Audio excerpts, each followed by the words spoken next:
ورحمۃ اللہ وبرکاتہ۔ وضو کرنے کے بعد کیا پڑھنا چاہیے؟ کوئی ہاتھ اٹھا کر کوئی دعا پڑھتا ہے، کوئی ہاتھ اٹھا کر کسی طرح دعا پڑھتا ہے، تو آخر وضو کرنے کے بعد مسنون دعا کیا ہے جو حدیث سے ثابت ہے؟ اللہ کے رسول صلی اللہ تعالی علیہ وسلم نے جس کو پڑھنے کی تعلیم دی ہے۔ تو قرآن کریم حدیث پاک کی روشنی میں ہم یہ انشاءاللہ بیان کرنے کی کوشش کریں گے۔ اس سے قبل ہماری گزارش ہے کہ ہمارے چینل کو ضرور سبسکرائب کریں اور ہمیں دعاؤں سے بھی نوازیں۔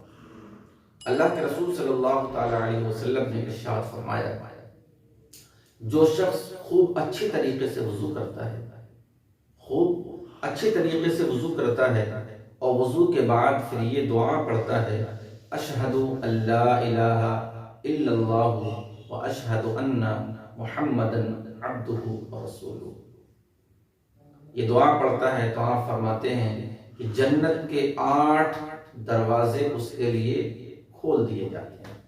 جنت کے 8 دروازے ہیں، تو جو شخص اچھی طریقے سے، خوب اچھی طریقے سے سنت اور فرائض کا خیال رکھتے ہوئے وضو کرتا ہے اور پھر اس کے بعد یہ دعا پڑھتا ہے تو اس کے لیے جنت کے 8 دروازے کھول دیے جاتے ہیں۔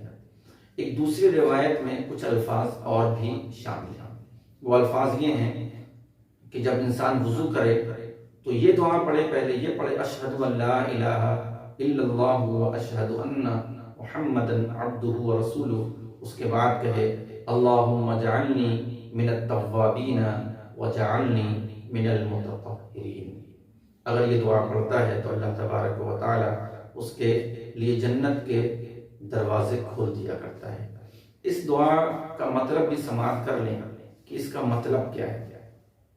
تو اشہد ان لا الہ الا اللہ، میں گواہی دیتا ہوں کہ اللہ کے سوا کوئی معبود نہیں ہے، واشہد ان محمدا عبدہ ورسولہ، اور میں گواہی دیتا ہوں کہ محمد صلی اللہ تعالی علیہ وسلم اللہ کے رسول اور اس کے بندے ہیں۔ اس کے بعد یہ دعا کی جاتی ہے اللہم اجعلنی من التوابین وجعلنی من المتطہرین۔